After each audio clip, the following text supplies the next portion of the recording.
Hello dear students, welcome to the class. આજથી આપણે નવું ચેપ્ટરની શરૂઆત કરવા જઈ રહ્યા છીએ. એકદમ નાનું એવું શોર્ટ એન્ડ સ્વીટ ચેપ્ટર, મજા આવે એવું ચેપ્ટર છે. ચોથા ચેપ્ટર પર થોડુંક ડિપેન્ડન્ટ છે અને કમ્પેરિઝન કરીને શીખશું આપણે, એટલે બહુ વાંધો આવશે નહીં. તો હવે શું શું આ ચેપ્ટરમાં શીખવાના છીએ? તો નામ તમને પહેલા તો ખબર છે, ચુંબકત્વ અને દ્રવ્ય. તો પહેલા તો ચુંબક વિશે ડિસ્કશન કરવાના હશું. ચુંબકત્વ શું છે, ચુંબક શું છે, થોડીક બેઝિક ઇન્ફોર્મેશન આપણને ચુંબકની ખબર છે કે ભાઈ બે ધ્રુવ હોય, એન ધ્રુવ અને એસ ધ્રુવ. બે સમાન ધ્રુવ અને એકબીજાની નજીક લઈ આવીએ તો અપાકર્ષી બળ લાગે, અલગ અલગ ધ્રુવ હોય તો આકર્ષી બળ લાગે. આવી અમુક વસ્તુની આપણને ખબર છે. પરંતુ આ ચેપ્ટરમાં એ બધી વસ્તુની ઇન્ફોર્મેશન તો આવવાની જ છે, પણ પ્લસ એ સિવાયની ઘણી બધી વસ્તુ આવવાની છે જે આપણે આપણા માટે નવી હશે. એ આપણે એકદમ ડિટેલમાં શીખવાના છીએ. પછી જેવી રીતે મેજર ટોપિક છે ને આ ચેપ્ટરનો, એ છે પૃથ્વીનું ચુંબકત્વ.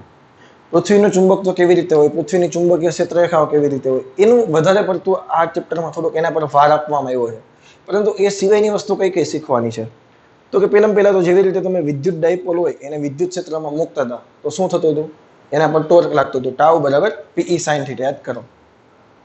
તો હવે વિદ્યુત ડાયપોલને બદલે ચુંબક લેશું આપણે, અને ચુંબકને ચુંબકીય ક્ષેત્રમાં રાખશું. બાહ્ય કોઈ ચુંબકીય ક્ષેત્ર હોય, ચુંબકને પોતાનું ચુંબકીય ક્ષેત્ર તો છે જ, પરંતુ કોઈ ચુંબકીય સોય હોય એને કોઈ તમે બાહ્ય ચુંબકીય ક્ષેત્રમાં રાખો તો એના પર ટોર્ક લાગે. એ ટોર્કની વેલ્યુ છે જેવી રીતે પહેલામાં પીઈ સાઇન થીટા હતી. વિદ્યુત ડાયપોલ વાળું ઇલેક્ટ્રિક ફિલ્ડ વાળું ચેપ્ટર હતું અને આ મેગ્નેટિક ફિલ્ડ વાળું ચેપ્ટર. તો એમાં તમને ખબર હતી પી ક્રોસ ઈ હતી ટોર્ક. તો અહીંયા ટોર્ક છે એ તમે એમ ક્રોસ બી ફાઇન કરવાનો છો.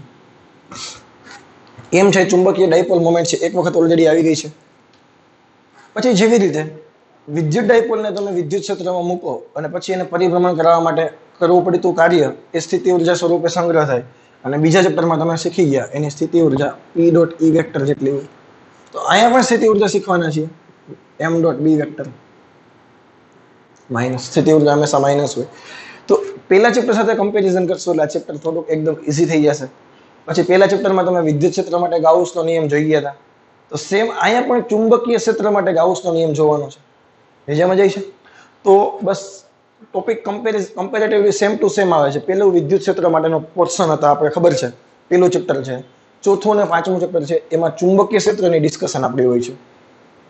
આ પૂરું થઈ જાય આ બધી વસ્તુ, ત્યારબાદ આપણે ચુંબકીય દ્રવ્ય ક્યાં ક્યાં છે એની ડિસ્કશન કરવાના છે. કારણ કે ચુંબકત્વ અને દ્રવ્ય જે તમે ઓલરેડી કેમેસ્ટ્રીમાં આઈ થિંક શીખી ગયા છો, ડાયામેગ્નેટિક, પેરામેગ્નેટિક અને ફેરોમેગ્નેટિક, આ ત્રણ પ્રતિચુંબકીય, અનુચુંબકીય યાદ કરો તમે. તો એ જ વસ્તુ અહીંયા પણ આપણે શીખવાના છીએ. ત્યારબાદ કાયમી ચુંબકો બનાવવા હોય તો કેવી રીતે તમે બનાવી શકો, ટેમ્પરરી ચુંબક બનાવવા હોય. ટેમ્પરરી ચુંબક બોલું તો ફોર એક્ઝામ્પલ આપણો બેલ છે, તમે સ્વિચ દબાવો, વિદ્યુત પ્રવાહ પસાર થાય અને ચુંબકીય ક્ષેત્રના કારણે બેલમાં પેલી ઘંટડી વાગે, ચુંબકત્વ તરીકે થોડીક વાર માટે વર્તે. જેવી સ્વિચ બંધ કરી દો એવો વિદ્યુત પ્રવાહ બંધ થઈ જાય. ત્યારબાદ પેલી મોટી મોટી ક્રેનો આવે છે, ઇલેક્ટ્રિક મેગ્નેટિક ક્રેન હોય, લોખંડનો ભંગાર હોય એને એના પર ચોંટાડી દે, પેલો સ્વિચ દબાવે એટલે વિદ્યુત પ્રવાહ પસાર થાય અને ચુંબક તરીકે વર્તે, કારને પોતાના તરફ ખેંચી લે.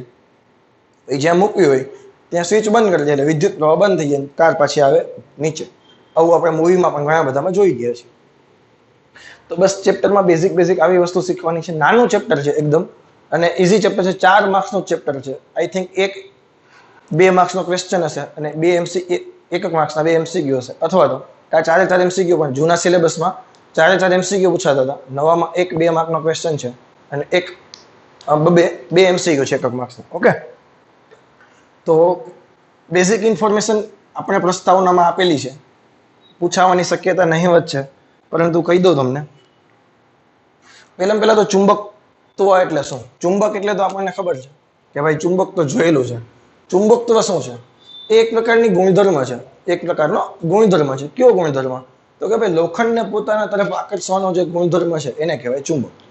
સિમ્પલ ભાષામાં આપણે કહીએ તો શું કહી શકીએ? લોખંડને પોતાના તરફ આકર્ષવાનો ગુણધર્મ, એને કહેવાય ચુંબકત્વ. હવે જરૂરી નથી, સાઈઝ ઉપર ડિપેન્ડ છે. મોટી સાઈઝનો લોખંડનો ટુકડો હોય તો નાનું એવું ચુંબકને એની પાસે જવું પડે, તો કે લોખંડનો ટુકડો ત્યાં ન આવે. ભેજામાં જાય કે નહીં? મતલબ લોખંડ સાથે ઇશ્ક કરવાનો જેનો ગુણધર્મ છે, ભેજામાં જાય કે નહીં? લોખંડને પોતાના તરફ આકર્ષવાનો ગુણધર્મ એને કહેવાય ચુંબકત્વ. અને આવું જે પદાર્થ કરી શકે, આવું કૃત્ય જે પદાર્થ કરી શકે એને કહેવાય ચુંબક. સિમ્પલ ભાષામાં આવું કહી શકાય. બેઝિક ઇન્ફોર્મેશન, બેઝિક ડેફિનેશન આપવી હોય કે ભાઈ ચુંબક તો છે, એટલે કે મેગ્નેટિઝમ કોને કહેવાય? તો કે મેગ્નેટિઝમ એટલે શું? તો કે ભાઈ લોખંડને પોતાના તરફ આકર્ષવાનો જે ગુણધર્મ છે એને કહેવાય ચુંબક. તો હવે આજકાલની વસ્તુ નથી, આજથી 600 વર્ષ પહેલા ચુંબક, પહેલા તો નામ ક્યાંથી આવ્યું એની વાત પહેલા કરી દો કે ભાઈ ચુંબક ચુંબક છે, નામ ક્યાંથી આવ્યું? તો કે એને ઇંગ્લિશમાં તમે કહેતા હતા મેગ્નેટ. અને તમને બધાને હિસ્ટ્રી ખબર જ છે કે ભાઈ 600 વર્ષ પહેલા, આજથી લગભગ ઈસવીસન પૂર્વે 600માં, 600 વર્ષ પહેલા નહીં પણ ઈસવીસન પૂર્વે 600માં મેગ્નેશિયા નામનો ટાપુ છે ગ્રીસમાં, ત્યાંના ભરવાડ છે એ લોકો ગાયો અને ઘેટા બકરા જે કંઈ રાખતા હશે એ ચરાવવા જતા ત્યારે એ લોકોની કમ્પ્લેન હતી કે ભાઈ એને પોતાના બૂટ છે એની જે ખીલીઓ, કારણ કે જો પહેલાના વખતમાં કંઈ, અત્યારે નાઇકી ને એડિડાસ પેલા રબર ફોર્મ બનાવે છે, પહેલા તો શું કરતા, રબર ચામડું હતું તો ચામડામાં કે ત્યાં કંઈ ફેવિક્વિક તો હતી નહીં, તો એ લોકો શૂઝનો શેપ લેવા માટે શું કરતા, ખીલીઓ મારતા. અને જોયેલું છે ત્યાં, તમે તો કદાચ નહીં જોયેલું હોય, અમે તો જોયેલા છે કે ભાઈ ચામડાના બૂટ કેવું હોય તો એમાં ખીલીઓ મારેલી હોય. તો એ ચામડાના બૂટમાંથી બનાવતા, એટલે ખીલીઓ મારેલી હોય. એ જ્યારે ટાપુ પરથી ઘેટા બકરા ચરાવવા જાય ત્યારે એના પગની ખીલીઓ છે એ જમીન સાથે ચોટતી હોય એવું એ લોકોને લાગતું. અને આ સ્ટોરી આપણે બધાને ખબર છે. પછી એની લાકડી હોય, લાકડીઓ ઘસાય નહીં એટલે શું કરે, લાકડીનો જે છેલ્લો ભાગ હોય ને પતરાની પેલી મારી દે, પ્લેટ કે એવું. આવું અમે પણ કરતા. ક્રિકેટનું બેટ, પેલા અત્યારે તો સારા સારા બેટ આવે છે, પેલા તો પાટિયા આવતા એકદમ ફ્લેટ પાટિયા, તો પાટીઓ નીચેથી ઘસાઈ જાય, એટલે ઘસાઈ નહીં એટલે શું કરે, નીચેના ભાગમાં પતરાની પ્લેટ મારી દે. તમે લોકોએ પણ જોયું હશે આઈ થિંક, કારણ કે આપણે બહુ જાજો કંઈ જનરેશન ગેપ છે નહીં. તો એ જે પાટિયા નીચેના ભાગમાં પતરાની પ્લેટ મારતા એટલે એના હિસાબે ઘસાય નહીં. તો પેલા લોકોનો ભરવાડને એ જ પ્રોબ્લેમ આવતો કે ભાઈ લાકડીના ટેકે ચાલતા હોય તો લાકડીનો નીચે જે પતરાવાળો જે લોખંડનો ભાગ છે એ જમીન સાથે ચોટતો. પછી ત્યાંના જે કંઈ ભણેલા લોકો હશે એને થોડુંક રિસર્ચ કરે છે અને પછી ખબર પડે છે કે આમાં ભાઈ આપણી પાસે એક એવું મટીરિયલ અવેલેબલ છે કે જે લોખંડને પોતાના તરફ આકર્ષે છે. પછી પ્રોપર એમાંથી અમુક વસ્તુ બનાવી અને એને નામ આપીએ છીએ આપણે ચુંબકીય સોય. જેમ જેમ સમય આગળ વધે લોકોને ખબર પડવા માંડે કે ભાઈ આ વસ્તુનો પ્રોપર યુઝ કર્યો હોય તો તમે આનો ઉપયોગ દિશા જાણવા માટે કરી શકો છો. શા માટે? તો કે ભાઈ દરેક વખતે આ જે ચુંબકીય સોય છે એને વ્યવસ્થિત તમે સ્થિર રાખો, ગમે તેમ ઘુમાડી દો, પછી જેવી સ્થિર થશે તો કઈ દિશામાં સ્થિર થશે? તો કે ભાઈ ઉત્તર દક્ષિણ દિશામાં જ સ્થિર થઈ છે. તો આના આધારે એ લોકોને આઈડિયા આવ્યો કે જો ભાઈ આનો ઉપયોગ આપણે કર્યો હોય તો દિશા જાણવા માટે આપણે આનો ઉપયોગ કરી શકીએ છીએ. અને ઘણા બધા વણઝારાઓ છે, ગોબીનો રણ ખબર ને, મોટામાં મોટો રણ છે, તો ગોબીના રણને જ્યારે પસાર કરવું હોય ત્યારે એના વણઝારાઓ છે પોતાના કાફલાની સાથે શું રાખતા, ચુંબકીય સોય રાખતા, જેથી કરીને અધ વચ્ચે ભટકી ના જાય. એવી રીતે દરિયામાં પણ આ લોકો ઉપયોગ કરતા. અને સૌથી પહેલામાં પહેલી વાર જો કોઈ આની બુદ્ધિ દોડાવી હોય તો લગભગ 4000 વર્ષ પહેલા ચીનનો એક રાજા હતો, પૂછા હે ક્યાંય નહીં, હુઆંગ ટીન નામનો, કે જેને પોતાના એન્જિનિયરો છે એની પાસે પોતાના માટે પહેલા તો રાજાઓ છે રથનો ઉપયોગ કરતા. તો પોતાના રથમાં એક એવી પ્રતિમા એને લગાવી કે જે પ્રતિમા છે હંમેશા દક્ષિણ દિશા દર્શાવે. મૂર્તિ માનો કે આવી રીતે છે તો એ હંમેશા એક આંગળી ચીંધેલી રાખે. આ આંગળી છે ફરી શકતી પ્રતિમા છે ફરી શકે અને એની આંગળી હંમેશા દક્ષિણ દિશા દર્શાવે. તો આનો બેનિફિટ શું થાય કે ભાઈ જ્યારે માનો કે યુદ્ધ લડવા જતા હોય તો આવા સંજોગોમાં શું થાય, સવારના પોરમાં કે રાતના ટાઈમે યુદ્ધ લડતા હોય તો તમે એક તો અજાણીય જગ્યાએ છો, તમને ખબર નથી તમે ક્યાં છો. એટલે આપણને એ રાતે એ પણ ખબર ના હોય સૂર્ય કઈ દિશામાં ઉગે તો પૂર્વ આ બાજુ હશે, સૂર્ય હાથમે આ બાજુ તો પશ્ચિમ આ બાજુ હશે, કંઈ આપણને ખબર જ નથી. અને માનો કે ગાઢ ધુમ્મસ કે એવું બધી વસ્તુ હોય તો આપણને ખબર નથી કઈ દિશા કઈ બાજુ યુઝ કરવી. તો એ લોકો રથની મૂર્તિ છે, પ્રતિમા છે, એની આંગળી જોઈને નક્કી કરી લેતા કે ભાઈ આ દક્ષિણ છે તો દક્ષિણની સામે ઉત્તર હશે, આ બાજુ પૂર્વ હશે, આ બાજુ પશ્ચિમ હશે. અને એ લોકો એના જે કાંઈ એનિમીસ છે, એના દુશ્મન છે, એના ઉપર હુમલો કરી શકતા. કારણ કે મૂર્તિ એને ડાયરેક્શન બતાવતી, એને ખબર હોય કે ભાઈ એનિમીનું જે પેલા આપણે કહીએ ને ઉતારો કહીએ ને, રાત પડીમાં એ લોકો સૂતા હોય, પેલા યુદ્ધના નિયમો હતા કે ભાઈ 6 વાગે યુદ્ધ બંધ થઈ જાય એટલે થઈ જ જાય. પણ અમુક માણસોને મજા ના આવે એટલે રાતે 10 વાગે હોતે યુદ્ધના નિયમનો ભંગ કરીને રાતે યુદ્ધ કરતા. તો હુઆંગ ટીન છે એ પણ રાતના સમયનો ફાયદો ઉઠાવીને, કારણ કે એની પાસે પ્રતિમા હતી કે જે દિશા દર્શાવતી હતી, અને એ લોકો એટેક બેટેક કરતા ને જીતી હોતે લેતા, અને ક્યારેક હારી જતા ખબર નથી આપણે, પણ એ ટૂંકમાં દિશા દર્શાવવા માટે આનો ઉપયોગ કરતા હતા. ભેજામાં જાય છે તો બસ આ બેઝિક અને હિસ્ટરી હતી જે આપણા માટે સાવ નકામી છે, કંઈ પૂછાવાની શક્યતા આમાં કંઈ છે નહીં. એવું પૂછાય 10મા ધોરણમાં પૂછાતું કે ભાઈ મેગ્નેટ નામ ક્યાંથી પડ્યું, તો કે મેગ્નેશિયા ટાપુ ઉપરથી. અહીંયા પૂછાવાની શક્યતા નહીવત છે. તો ચુંબકત્વ કોને કહેવાય, તો કે લોખંડને પોતાના તરફ આકર્ષવાનો જે ગુણધર્મ છે એને કહેવાય ચુંબક, અને જે પદાર્થ આવું કામ કરી શકે એને કહેતા હતા ચુંબક. ક્લિયર? તો બેઝિક પ્રસ્તાવનાથી એક વખત રીડ કરી લેજો, આવડી જશે. હવે ચેપ્ટરની સાચી શરૂઆત થઈ છે આપણી. તો હવે આના પછી ચુંબકત્વ વિશે કેટલાક ફેમસ તથ્ય છે કે જે આપણા લોકોને મોસ્ટ ઓફ લગભગ ખબર હશે, તો એની ડિસ્કશન કરવાની છે. કેવી રીતે? તો કે ભાઈ 4-5 પોઈન્ટ છે, વન બાય વન તમને કહેતો જાવ એટલે તમને આઈડિયા આવે. 2 માર્ક્સની થિયરી માટે પૂછાઈ શકે, પણ આઈએમપી એટલું બધું ના કહેવાય, પણ તમને યાદ રહી જશે ઓટોમેટિક. ચુંબકત્વ વિશે ફેમસ જેટલા ખ્યાલો છે એમાં પહેલામાં પહેલો ખ્યાલ તો એવું છે કે આપણને બધાને ખબર છે કે પૃથ્વી છે એ ચુંબક તરીકે વર્તે છે. બોલો હા કે ના? પૃથ્વી છે ચુંબક તરીકે વર્તે છે. અને પૃથ્વીનું ચુંબકીય ક્ષેત્ર છે કેવી રીતે હોય એ થોડુંક અઘરું છે. પૃથ્વી અઘરું એટલે ચુંબક તરીકે વર્તે છે અને તેનું ચુંબકીય ક્ષેત્ર, ફોર એક્ઝામ્પલ આપણે માનો કે પૃથ્વી આવી રીતે કન્સિડર કરીએ તો આપણે આને નોર્થ કહેતા હતા, આને સાઉથ કહેતા હતા, આને ઈસ્ટ કહેતા હતા, આને વેસ્ટ કહેતા હતા. આપણો મેપ પ્રમાણે ગુજરાત અહીંયા આવે, ખબર ને ભારતના નકશામાં. આ ભારતનો નકશો નથી, આ ગોળ છે, તો વાત છે. પશ્ચિમ આ બાજુ આવે. તો આ જે નોર્થ છે ને એને ભૌગોલિક ઉત્તર કહેવાય. થોડુંક પેલા સમજી લઈએ. ભૌગોલિકની ઇંગ્લિશમાં શું કહેતા હતા? જીઓગ્રાફિકલી.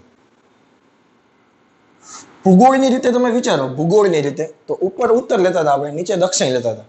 પરંતુ પૃથ્વીનું પોતાનું ચુંબકીય ક્ષેત્ર છે. પૃથ્વી ચુંબક તરીકે વર્તે છે તો એને ચુંબકીય ક્ષેત્ર રેખાઓ પણ હશે કે નહીં? પરંતુ તેનું ચુંબકીય ક્ષેત્ર છે કેવી રીતે છે? દક્ષિણથી ઉત્તર તરફ છે. પણ કયું દક્ષિણ? ભૌગોલિક દક્ષિણથી કઈ બાજુ? ભૌગોલિક ઉત્તર તરફ છે. એક્ઝેક્ટ નહીં, લગભગ. લગભગ નો મતલબ શું થાય? એક્ઝેક્ટ નો મતલબ શું થાય? દક્ષિણથી ઉત્તર તરફ આવી રીતે. ભેજામાં જાય કે નહીં? પરંતુ એક્ઝેક્ટ તને કહું ને તો એનું ચુંબકીય ક્ષેત્ર આવી રીતે છે. આ એંગલ 11.2 સમથિંગ છે. આ જે નોર્થ સાઉથ વાળી જે લાઈન છે, પ્લેન છે, આખું પ્લેન કઈ સમતલ કહી શકાય ને, એ સમતલ થી 11.2 ડિગ્રી છે. અહીંયા છે ને નોર્થ હશે, આ ચુંબકીય ધ્રુવ ઉત્તર છે અને આ ચુંબકીય દક્ષિણ છે. સર એ કેમ ચુંબકીય અને ભૌગોલિક બે અલગ અલગ આવે? હા, બે અલગ અલગ આવશે. ડિટેલમાં ડિસ્કશન પછી કરશું. એટલે મેં તને કીધું આની ચુંબકીય ક્ષેત્ર રેખા પૃથ્વીની આવી રીતે હોય. એ પછી ડિસ્કશન કરશું, અત્યારે ડિસ્કશન કરવાની મેટર નથી. વ્યવસ્થિત થોડુંક તને બતાવું. અહીંયા આ બાજુ નોર્થ આવે, આ બાજુ એસ આવે. અહીંયા નોર્થ આવે, અહીંયા એસ આવે. બંનેમાં ફરક શું છે? આ ભૌગોલિક જીઓગ્રાફિક નોર્થ છે, આ જીઓગ્રાફિક સાઉથ છે. આ મેગ્નેટિક નોર્થ છે, ચુંબકીય ઉત્તર અને ચુંબકીય દક્ષિણ. તો પૃથ્વીની ચુંબકીય ક્ષેત્ર રેખાઓ આવી રીતે એન મેગ્નેટિક એન માંથી નીકળી, સોરી, આવી રીતે પૃથ્વીની ચુંબકીય ક્ષેત્ર રેખાઓ એ થોડીક ડિટેલમાં પછી આપણે વધારે અભ્યાસ કરશું. અત્યારે આ બાબતે બહુ જવાની જરૂર છે નહીં. તો પહેલો પોઈન્ટ તારા મગજમાં બેસી ગયો, પૃથ્વી ચુંબક તરીકે વર્તે છે. એની ચુંબકીય ક્ષેત્ર રેખાઓ કેવી રીતે? લગભગ ભૌગોલિક દક્ષિણથી લઈને ભૌગોલિક ઉત્તર. એક્ઝેક્ટ નહીં, ભૌગોલિક દક્ષિણ એટલે નીચેથી ચાલુ કરીને ઉપર તરફ નીચે. નોર્મલી શું હોય, કોઈ પણ ચુંબક હોય એની ચુંબકીય ક્ષેત્ર રેખાઓ કેવી હોય? 10મા ધોરણમાં તમે શીખી ગયા. કોઈ પણ ચુંબકની ચુંબકીય ક્ષેત્ર રેખાઓ એન ધ્રુવમાંથી નીકળે અને એસ ધ્રુવમાં વિરામ પામે. ના, પાછી વચ્ચેના ભાગમાં એન થી એસ તરફ યાદ કરો. આ વસ્તુ આપણને ખબર છે. એ આજના લેક્ચરમાં હું તને ફરીથી શીખવાડીશ. એટલે એનમાંથી ખરેખર ચુંબકીય ક્ષેત્ર રેખાઓ નીકળવી જોઈએ, મારો કહેવાનો મતલબ એવો છે, અને એસમાં વિરામ પામવી જોઈએ. પરંતુ પૃથ્વીની ચુંબકીય ક્ષેત્ર રેખાઓ છે એ પણ એનમાંથી જ નીકળે છે, પણ જીઓગ્રાફિક એનમાંથી નહીં, મેગ્નેટિક એનમાંથી નીકળે છે. સમજાય છે? તો થોડીક વધારે ડિટેલમાં ડિસ્કશન પછી આપણે કરશું. પૃથ્વીનું ચુંબકત્વ જ્યારે શીખશું ત્યારે અત્યારે ખાલી યાદ રાખો, પૃથ્વી ચુંબક તરીકે વર્તે છે અને એની ચુંબકીય ક્ષેત્ર લગભગ ભૌગોલિક દક્ષિણથી લઈને ભૌગોલિક ઉત્તર તરફ હોય. કારણ કે તને ખબર છે કે આ મેગ્નેટિક નોર્થ હતો એની બાજુમાં ભૌગોલિક દક્ષિણ હતું. જ્યાં આપણો મેગ્નેટિક નોર્થ છે, મેગ્નેટિક નોર્થ આ છે ને, તો એની બાજુમાં કોણ છે? ભૌગોલિક દક્ષિણ. એટલે ભૌગોલિક દક્ષિણથી લઈને ભૌગોલિક ઉત્તર તરફ હોય છે. આ પહેલામાં પહેલો પોઈન્ટ. બીજી વસ્તુ, બીજું આપણને શું ખબર છે? તો કે ભાઈ ગજીય ચુંબક છે, ઘોડાની નાર જેવો ચુંબક છે, આવા તમે ઘણા બધા ચુંબક શીખી ગયા હતા. તો જે ગજીય ચુંબક છે એને તમે ગમે એ દિશામાં પરિભ્રમણ આપો, ગમે તેમ ફેરવી દો, તો એ કઈ દિશામાં સ્થિર થાય? તમને ખબર છે, આ આપણે પૃથ્વી, આ એનો ભૌગોલિક n અને આ ભૌગોલિક s. આ તો ખબર કે નહીં આપણે? તો ગજીય ચુંબકને તમે ગમે એમ ફેરવી દો, એ છેલ્લે કઈ દિશામાં સ્થિર થશે? એ હંમેશા ભૌગોલિક ઉત્તર દક્ષિણ દિશામાં સ્થિર થાય. કઈ દિશામાં સ્થિર થાય? ભૌગોલિક ઉત્તર દક્ષિણ દિશામાં. તો જે છેડો ભૌગોલિક ઉત્તર તરફ આવે એ ચુંબકનો ઉત્તર છેડો છે, જે છેડો ભૌગોલિક દક્ષિણ તરફ આવે એ ચુંબકનો દક્ષિણ છેડો છે.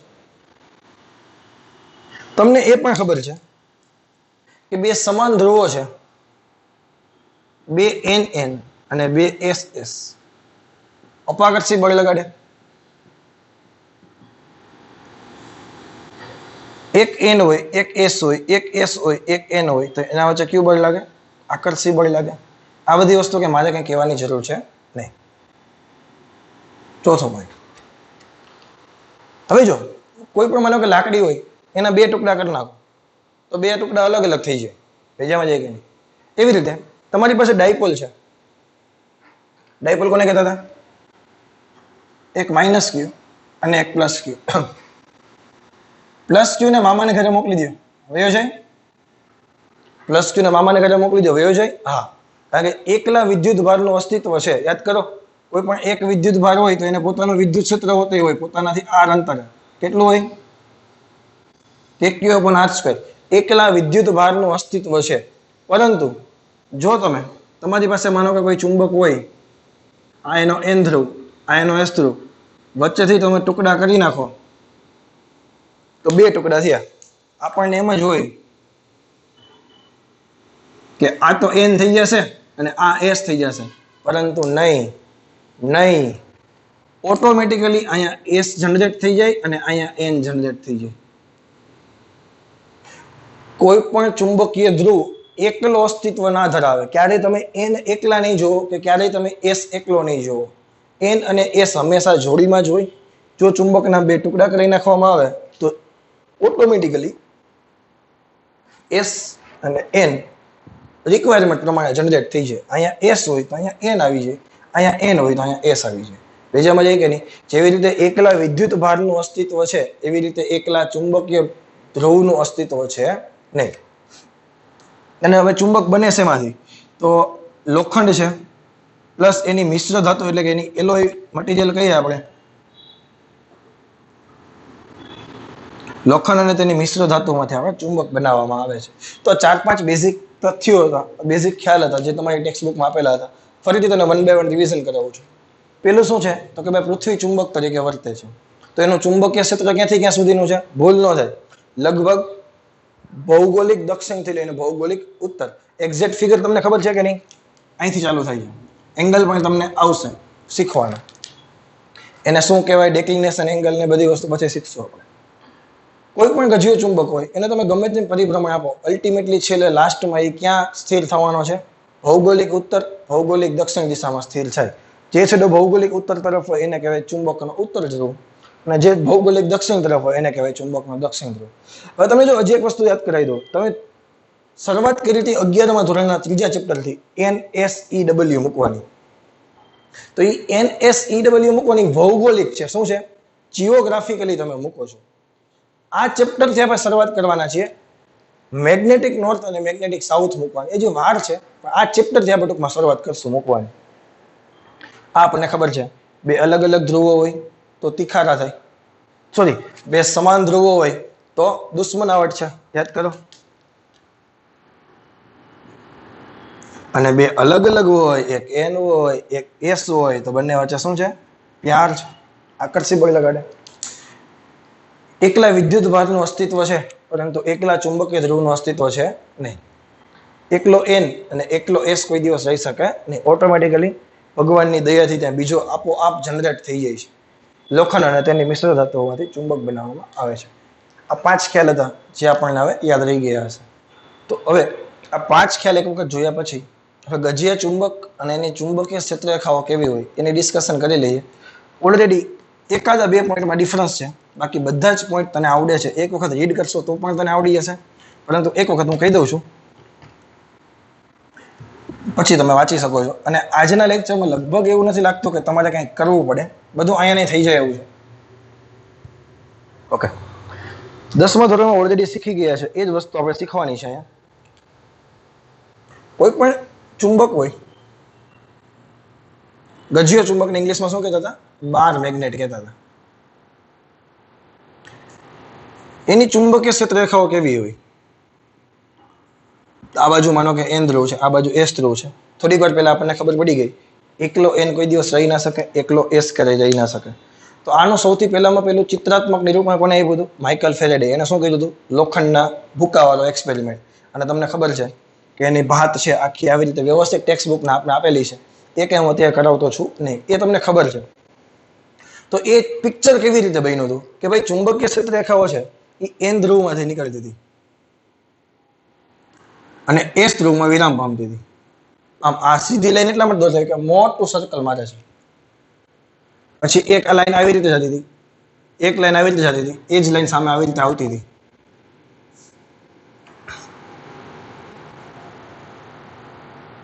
હેજામાં જાય છે, એન માંથી નીકળે છે, એસ માં જાય છે.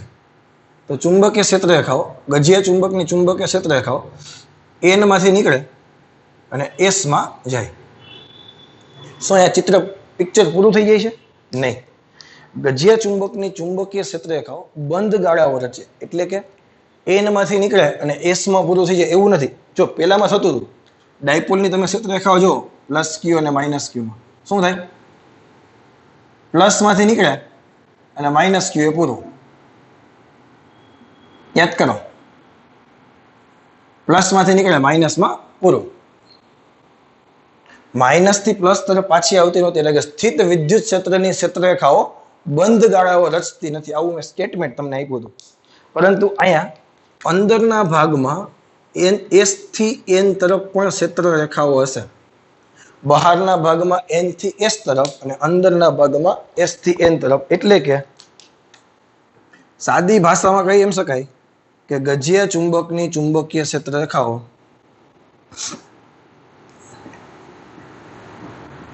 કેવું સિમ્પલ લખવું પડે ને બધું. ગજિયા ચુંબકની ચુંબકીય ક્ષેત્ર રેખાઓ એન માંથી ઉદ્ભવી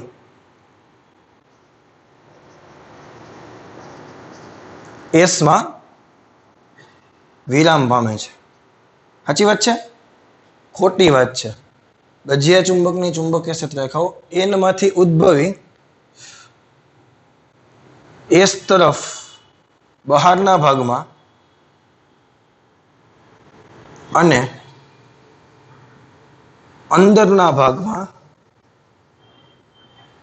એસ થી એન તરફ જઈ બંધ ગાળાઓ રચે છે.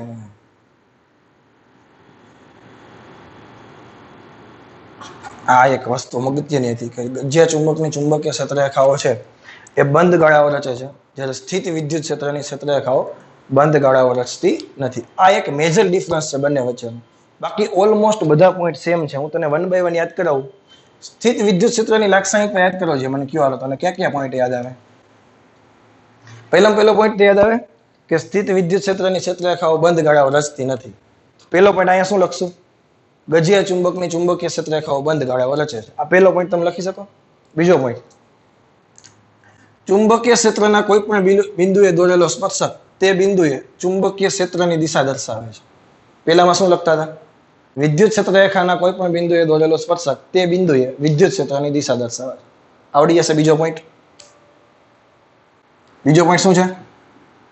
કોઈ પણ બિંદુએ દોરેલો સ્પર્શક તે બિંદુએ શું દર્શાવે?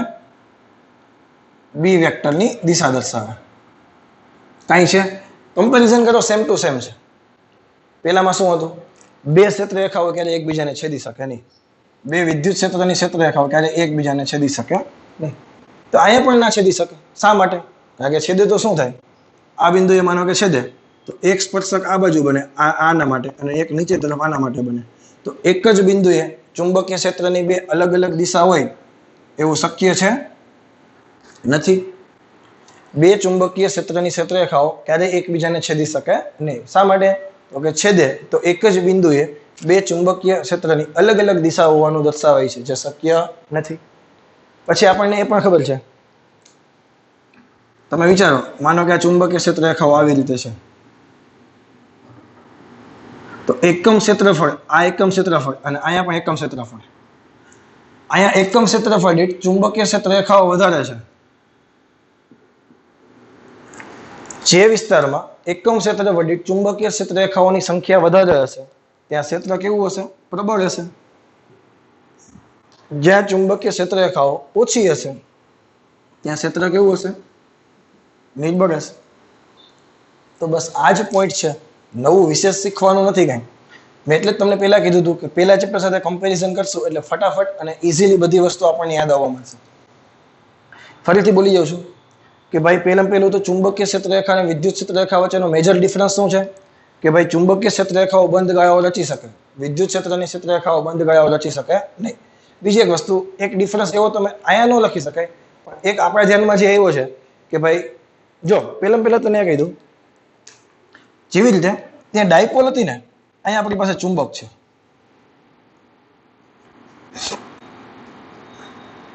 ત્યાં ડાયપોલ હતી, અહીંયા ચુંબક છે. તો ડાયપોલનો જે ધ્રુવ છે, આનું ધ્રુવનું મૂલ્ય શું થાય? એને વિદ્યુતભાર કહીએ આપણે. ડાયપોલનું જે ધ્રુવ છે એનું ધ્રુવમાન છે, ધ્રુવનું મૂલ્ય, એને આપણે વિદ્યુતભાર કહી શકીએ. અને ગજિયા ચુંબકનો ધ્રુવમાન એટલે કાં તો ઉત્તર ધ્રુવ ને કાં તો દક્ષિણ ધ્રુવ. તો ડાયપોલનો એકલો ધ્રુવ છે, અસ્તિત્વ રહી શકે. હા, એકલો મામાન ઘરે જઈ શકે, કારણ કે એકલા વિદ્યુતભારનું અસ્તિત્વ છે. એકલા ઉત્તર કે એકલા દક્ષિણનું અસ્તિત્વ છે ને. એક ડિફરન્સ આજે આપણને એ ખબર પડી. બીજી વસ્તુ કે સ્થિત વિદ્યુત ક્ષેત્રની ક્ષેત્રરેખાઓ બંધ ગાળાઓ રચી શકે, ગજિયા ચુંબકની ક્ષેત્રરેખાઓ બંધ ગાળાઓ રચી શકે. હા, મારી ભૂલ થઈ. સ્થિત વિદ્યુત ક્ષેત્રની ક્ષેત્રરેખાઓ બંધ ગાળાઓ રચી શકે નહીં. ગજિયા ચુંબકની ક્ષેત્રરેખાઓ બંધ ગાળાઓ રચી શકે. બાકી બધા પોઈન્ટ સેમ. કોઈ પણ બિંદુએ દોરેલો સ્પર્શક, ક્ષેત્રરેખાના કોઈ પણ બિંદુએ દોરેલો સ્પર્શક તે બિંદુએ ક્ષેત્રની દિશા દર્શાવે. બે ક્ષેત્રરેખાઓ છેદી શકે નહીં. શા માટે? ખબર છે. અને જે વિસ્તારમાં એકમ ક્ષેત્રફળ દીઠ ક્ષેત્રરેખાઓની સંખ્યા વધારે, એટલે કે ક્ષેત્રરેખાઓ ગીચોગીચ હોય તો ક્ષેત્ર તે જગ્યાએ પ્રબળ હશે. જે જગ્યાએ ક્ષેત્રરેખાઓ છૂટી છૂટી છવાયેલી હશે એને કહેવાય નિર્બળ ચુંબકીય ક્ષેત્ર હોવાનું ત્યાં માલુમ થાય છે. બોલો હા કે ના? હવે છે ને, મને એક ક્વેશ્ચન આમાં ટૂંકમાં દર્પણમાં દેખાય છે કે ભાઈ ગજિયા ચુંબક અને સોલેનોઇડની ચુંબકીય ક્ષેત્રરેખાઓની સામ્યતા શું છે? હવે ક્વેશ્ચન એકદમ સિમ્પલ છે, તમે વાંચો એટલે ઓટોમેટિક યાદ આવશે. પણ હું તમને બધી વસ્તુ યાદ કરાવી દઉં કે તમને એવું કીધું છે કે ભાઈ કોઈ ગજિયા ચુંબકને છે એ તમે સોલેનોઇડની જે મોટી સંખ્યાના વર્તુળમાર્ગી પ્રવાહો તમે ગણી શકો. ફોર એક્ઝામ્પલ, પેલા સોલેનોઇડમાં તમે કેટલી વસ્તુ શીખી ગયા હતા એ વસ્તુ તને ફટાફટ પેલા યાદ કરાવી દઉં કે ભાઈ કોઈ પણ સોલેનોઇડ છે એમાં આવી રીતે છે અને એની ક્ષેત્રરેખાઓ કેવી રીતે હતી યાદ આવે છે?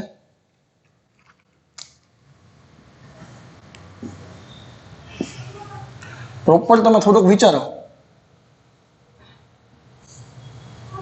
આવી રીતે સોલેનોઇડની ચુંબકીય ક્ષેત્રરેખાઓ હતી. સોલેનોઇડની નજીકના વિસ્તારમાં ચુંબકીય ક્ષેત્ર 0 હતું. યાદ કરો. કારણ કે જેટલી ક્ષેત્રરેખાઓ બહાર નીકળી જતી એ જ પછી અંદર દાખલ થતી હતી, અથવા તો વિદ્યુત પ્રવાહ બહાર નીકળતો હતો અને અંદર દાખલ થતો હતો, એકબીજાની અસર નાબૂદ કરતો હતો સોલેનોઇડના નજીકના વિસ્તારમાં. ક્લિયર છે? તો આ સોલેનોઇડની ચુંબકીય ક્ષેત્રરેખાઓ છે. બેમાં મેજર ડિફરન્સ બહુ એટલો બધો નથી. તમે કમ્પેરિઝન કરો તમને ખબર પડે. આ લોકો એવું કહેવા માંગે છે કે ભાઈ ગજિયા ચુંબકને સોલેનોઇડની જેમ તમે મોટી સંખ્યાના વર્તુળમાર્ગી પ્રવાહો તમે ગણી શકો. સોલેનોઇડમાં પ્રવાહ છે એ તમે સર્ક્યુલર માર્ગે આગળ વધે છે, તો એવી રીતે તમે ગજિયા ચુંબકને પણ આવી રીતે કમ્પેરિઝન કરી શકો.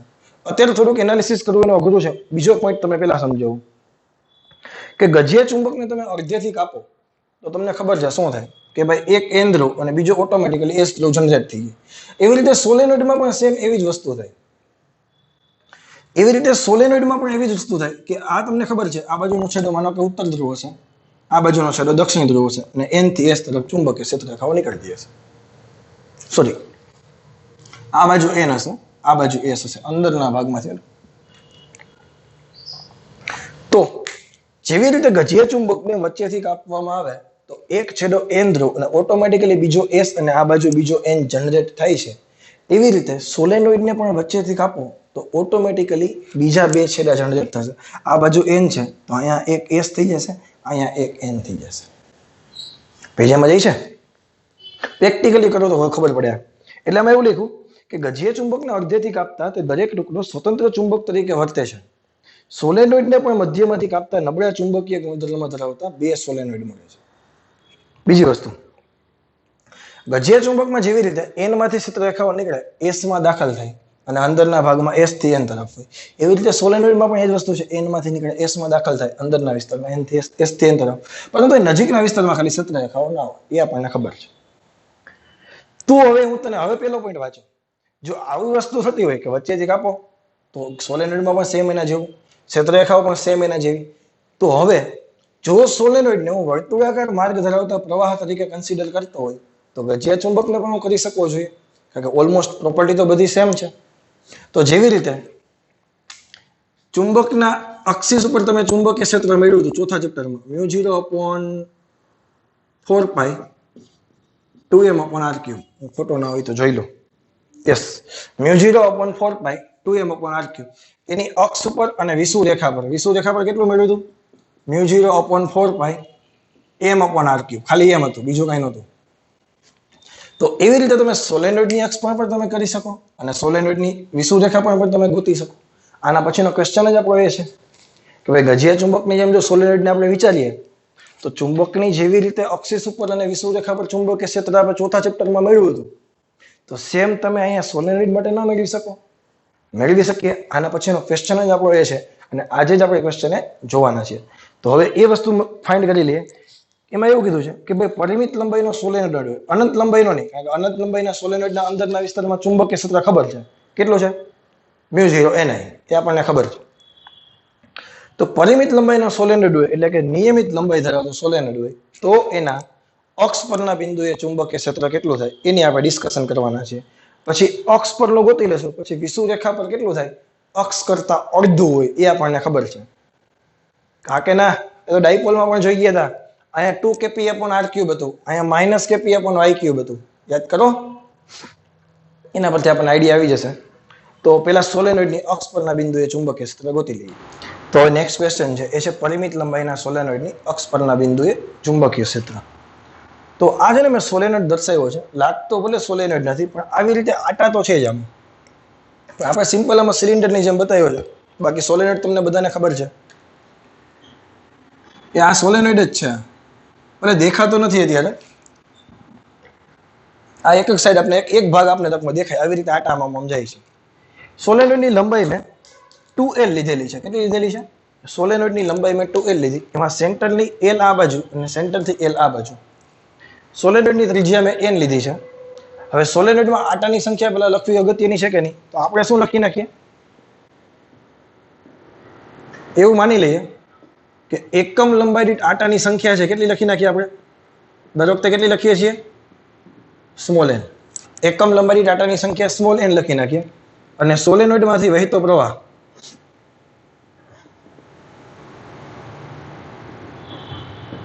કેટલો છે? I છે. ઓકે. હવે અક્ષ પર કોને કહેવાય? આ સોલેનોઇડની અક્ષ કહેવાય, આ સોલેનોઇડની વિષુવ રેખા કહેવાય. આપણે આ બિંદુએ ચુંબકીય ક્ષેત્ર જોઈએ છે. માનો કે બિંદુ P છે કે જે ઉગમ બિંદુથી તમે વિચારો તો r જેટલું દૂર છે. તમે લખી રાખો કે સોલેનોઇડના કેન્દ્ર O થી r જેટલા અંતરે આવેલા બિંદુ P પાસે આપણે ચુંબકીય ક્ષેત્ર જોઈએ છે. હવે છે ને એક કોન્સેપ્ટ તારા મગજમાં આવવો જોઈએ કે સોલેનોઇડ છે એ તો રીંગોનો બનેલો છે કે નહીં, ઘણી બધી રીંગો બાજુમાં છે કે નહીં. અને એક ટોપિક તને ખબર છે કે ભાઈ જો કોઈ પણ રીંગ હોય તો રીંગના, માનો કે રીંગની ત્રિજ્યા a છે, x અંતરે ચુંબકીય ક્ષેત્ર જોતું હોય તો એ ચુંબકીય ક્ષેત્ર તમે કેટલું લખ્યું હતું યાદ કરો? અહીંયા યાદ આવે? μ0 n I s² 2 s² + x² ની 3/2. યાદ આવ્યું કઈ? ચોથું ચેપ્ટર, રીંગના અક્ષ પરના બિંદુએ ચુંબકીય ક્ષેત્ર. આટાની સંખ્યા હોય તો લખવાની, બાકી લખવાની નહીં. તો આ કોન્સેપ્ટનો યુઝ અહીંયા કરી શકું? હા, કરી શકાય. શા માટે? કારણ કે સોલેનોઇડ છે એમાં તો નકલ ઘણી બધી રીંગો બાજુમાં ગોઠવાયેલી છે કે નહીં. તો આપણે એક રિંગની કલ્પના કરી નાખીએ કે જે રિંગ સોલેનોઇડથી x જેટલા ડિસ્ટન્સ આવેલી છે. x જેટલા ડિસ્ટન્સ છે આપણે આટલી જાડી અને આ જાડાઈ કેટલી લખી નાખું? x જેટલા અંતરે x ને dx બી સરખા દેખાય છે પણ x થોડાક વધારે છે.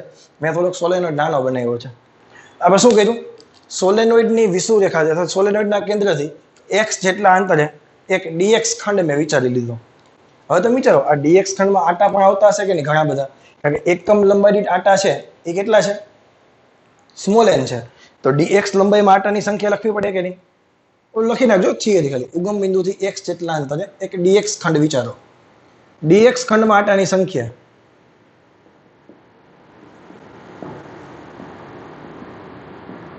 કેટલી થશે? એકમ લંબાઈ દીઠ n. તો dx ખંડમાં કેટલી થઈ જાય? n dx. હવે આટલા ખંડને કાંઈ ચુંબકીય ક્ષેત્ર જોતું હોય તો મળે જ ને. આ ડિસ્ટન્સ કેટલું થઈ ગયું વિચારો જીઓ. આખું r હતું એમાંથી x બાદ થયું. હા કે ના? તો શું લખી નાખું? dx ખંડના લીધે p બિંદુ આગળ ચુંબકીય ક્ષેત્ર db મ્યુ 0 n દેખાઈને કેટલા લખી નાખું? n dx. I ના I રિંગની ત્રિજ્યા અથવા સોલેનોઇડની ત્રિજ્યા સોરી s² 2 કૌંસમાં પેલી છે રિંગની ત્રિજ્યા હતી તો અહીંયા છે સોલેનોઇડની ત્રિજ્યા s² અને ડિસ્ટન્સ r - x એનો સ્ક્વેર અને આખાઈની 3/2 mu 0 n dx I s² 2s² + x² ની 3/2 પરથી આવી રીતે આપણે સમીકરણ બનાવી નાખ્યું. ચલો ક્લિયર? હવે જો આ તો આટલા ખંડને કારણે મળ્યું. આખા સોલેનોઇડને કારણે જોતું હોય તો સંકલન કરવું પડે કે નહીં? સમગ્ર સોલેનોઇડને કારણે જોતું હોય તો સમગ્ર સોલેનોઇડ માટે શું કરવું પડે? સંકલન કરવું પડે. તો સંકલનની લિમિટ બોલ વિચારો છીએ ક્યાંથી ક્યાં સુધીની આવશે? ઉગમ બિંદુ આ બાજુનું છે તો આ બાજુનો ભાગ -l લંબાઈ, આ બાજુનો ભાગ +l લંબાઈ. શા માટે? કારણ કે dx dx dx dx બદલાવ એટલે ખાલી લંબાઈ બદલાય છે. આ બાજુ હોય તો માઇનસમાં. તો સંકલન કરીશું, બે બાજુ સાપ લગાવું. Mu 0 n dx I s² 2 કૌંસમાં s² + r - x નો સ્ક્વેર 3x. એક જ વસ્તુ બદલાય છે. આમાં શું બદલાય છે? એ dx બદલાય છે. તમે જુઓ, કારણ કે અંતર dx બદલાશે ને x બદલાય. કારણ કે ચલ શું છે? x વધારતા જાઓ તો x ની કિંમત બદલાય છે. એટલે તમે જો સંકલન કરશો આપણે -l થી l સુધી. શા માટે? એ ખબર પડી ગઈ. ઉગમ બિંદુની આ બાજુ -l, આ બાજુ +l. db db ભેગા થઈ b મળશે. મ્યુ 0 અચળ, એકમ લંબાઈ આટાની સંખ્યા n અચળ, I અચળ, s² અચળ, છેદમાં 2 અચળ. આખું પદ છે એટલે લખવું પડશે. -l થી l. અહીં શું વધ્યું? dx. અહીં શું વધ્યા? s² + r - x નો સ્ક્વેર. આખાની માત્ર 3/2. ડાયરેક્ટ સંકલન મેથેમેટિક્સ વાળા કરી શકે ઓલું લઈને, આદેશ લઈને, પણ આપણે કરવો નથી. આપણે શું કરી નાખીએ? એક લિમિટ લખી નાખીએ, એક પેરામીટર નક્કી કરી નાખીએ, કન્ડિશન કે r > a લઈએ. એક તો આ r છે ને ખૂબ દૂરનો બિંદુ લઈએ કે જે ત્રિજ્યા કરતા મોટું હોય, લાંબુ સોલેનોઇડ ટૂંકમાં લઈએ. અને બીજું લખી નાખીએ r છે એ > x પણ હોય. x આટલું છે એના કરતા r ખૂબ મોટા લખી નાખીએ તો પણ ચાલે કે નહીં? તો અહીંથી તમે x ને પણ આવું ગણી શકો અને a ને પણ આવું ગણી શકો. તો આ સમીકરણ થઈ જશે શું? ખાલી mu 0 n I s² / 2 dx. આ 0 મૂકી દે, અહીંયા 0 મૂકી દે તો r² અને આ જો ધ્યાનથી વિચાર, અહીંયા r² અને એની 3/2 એટલે બબે કેન્સલ. તો છેદમાં શું વધશે? r3 લિમિટ -l થી l. એક સ્ટેપ કાપી નાખું. r તો અચળ છે, તમારે જે બિંદુએ ચુંબકીય ક્ષેત્ર જોઈએ એ તો ફિક્સ હોય કે નહીં? તો r² ને કોમન કાઢ લો, બારોબાર નીકળી ગયા. કાંઈ ન હોય તો અહીંયા એક હોય, એકનું સંકલન એ ચલ પોતે થાય, mu 0 n I s square sorry 2r cube એ ચલ પોતે, લિમિટ મૂકું -l થી l. ક્લિયર? પછી થોડુંક ઓપરેશન આવશે પછી કરી નાખશું. પેલા ઉપરની લિમિટ મૂકો એટલે l, પછી મૂકો નિશાની માઇનસ, પછી નીચેની લિમિટ મૂકો એટલે -l, l minus minus plus થઈ ગયા, mu 0 n I s square 2r cube અને 2l. આ આપણું સંકલન થઈ ગયું બધું. હવે અહીંથી નાના મોટા ઓપરેશન કરવાના છે. ધ્યાન દઈ દઈને વ્યવસ્થિત પેલા એક વખત અહીંયા સુધી પેલા રિવિઝન કરાવી દો. શું કર્યું? ભાઈ સોલેનોઇડની અક્ષ પર મારે ચુંબકીય ક્ષેત્ર જોતું હતું, એટલે મને મારા મગજમાં વિચાર આવ્યો સોલેનોઇડ છે તો રિંગનો બનેલો છે, રિંગનું મને ચુંબકીય ક્ષેત્ર ખબર છે, તો એ કોન્સેપ્ટનો યુઝ કરીને ખંડ વિચાર્યો, ખંડમાં આટાની સંખ્યા લખી, એ ખંડને લીધે ચુંબકીય ક્ષેત્ર લખ્યું અને પછી સંકલન કર્યું. અહીંયા સુધી ક્લિયર છે?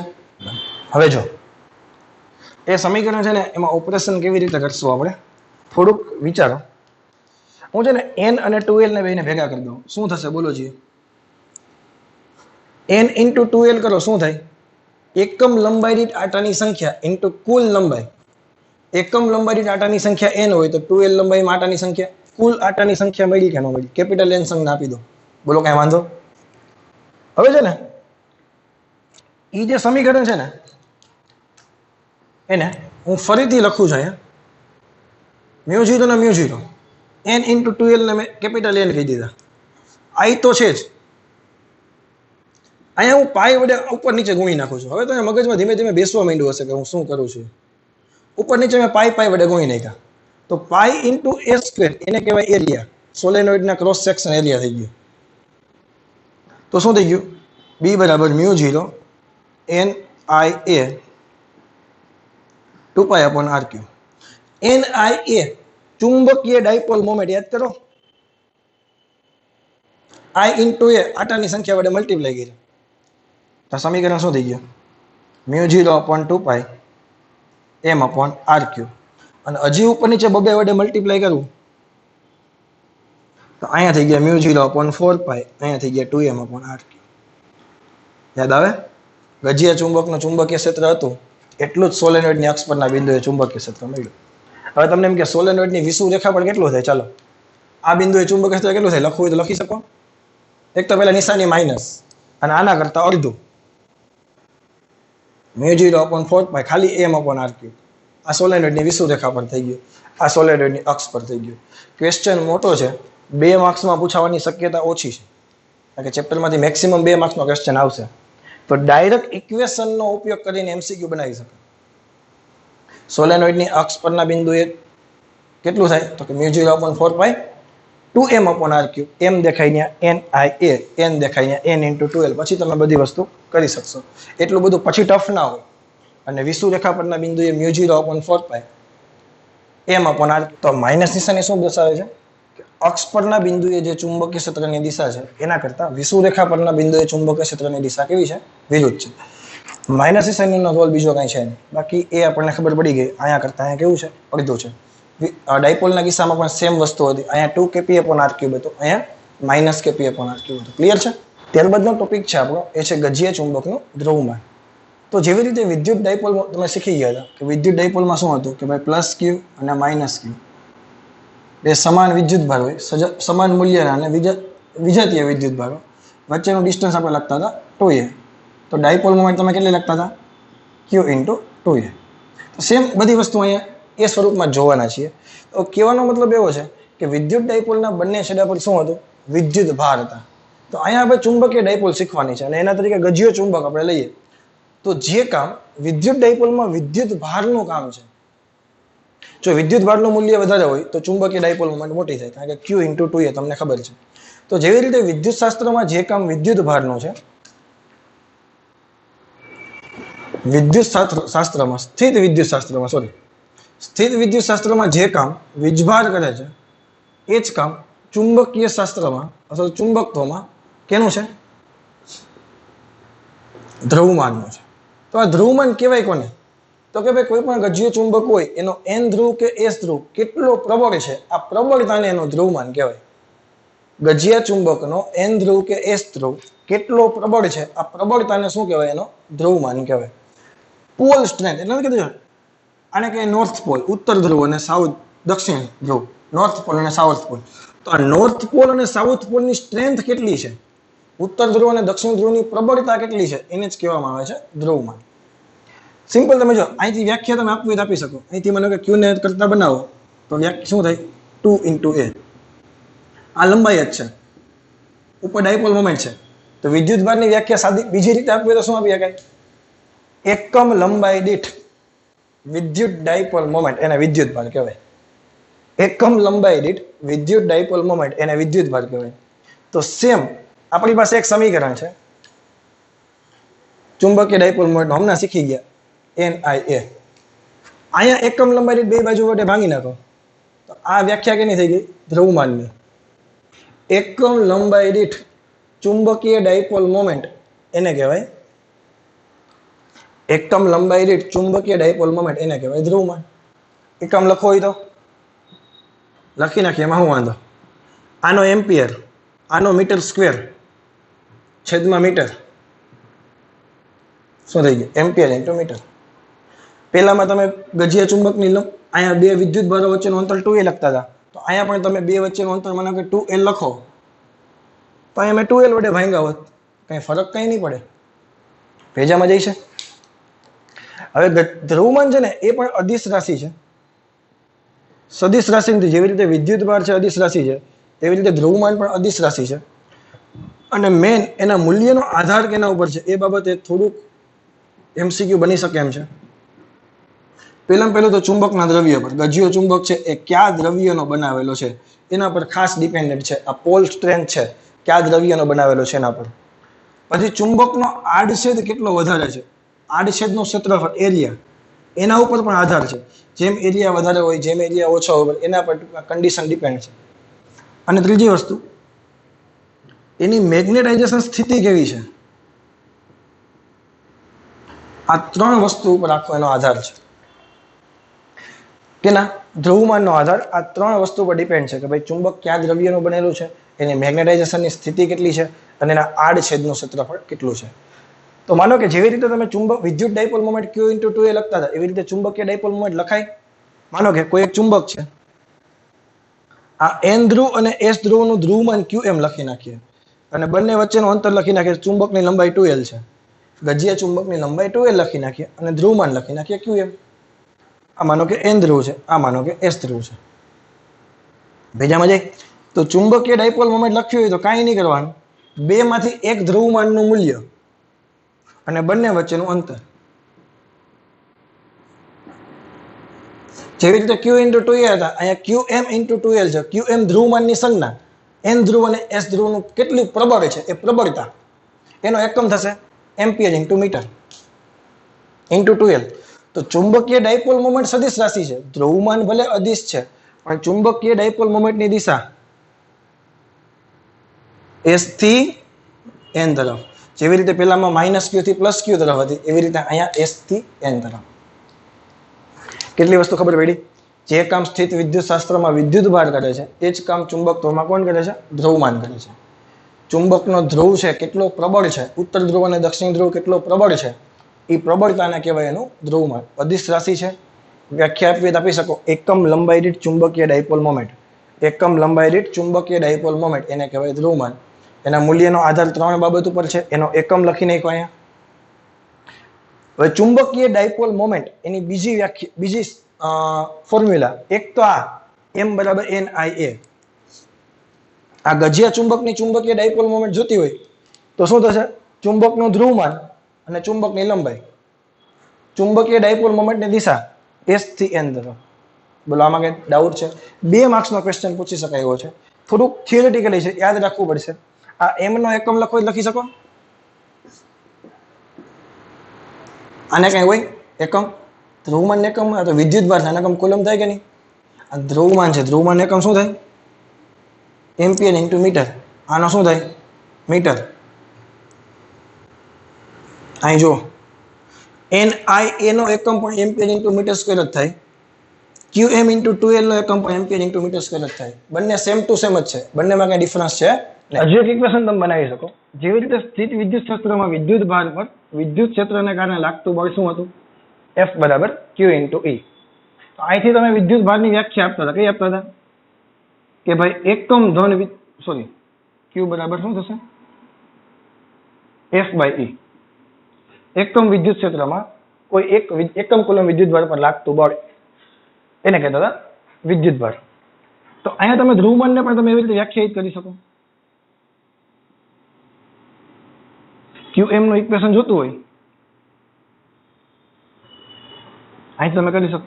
ટૂંકમાં કમ્પેરિઝન કરશો તો બધા ઇક્વેશન સેમ ટુ સેમ જ છે. આના પછીના ઇક્વેશન લેક્ચરમાં હું સ્થિત વિદ્યુત શાસ્ત્ર અને ચુંબકીય શાસ્ત્રની ઘણી મોટી કમ્પેરિઝન કરવાના છે. જેવી રીતે તને યાદ છે પરમી વિદ્યુત શૂન્ય અવકાશની પરમિટિવિટી અને પરમિએબિલિટી એકબીજાના વ્યસ્ત પ્રમાણમાં છે. એવા તો ઘણા બધા રિલેશન આપણે ડિસ્કસ કરવાના છે ચુંબક સાથે અને વિદ્યુતભાર સાથેના.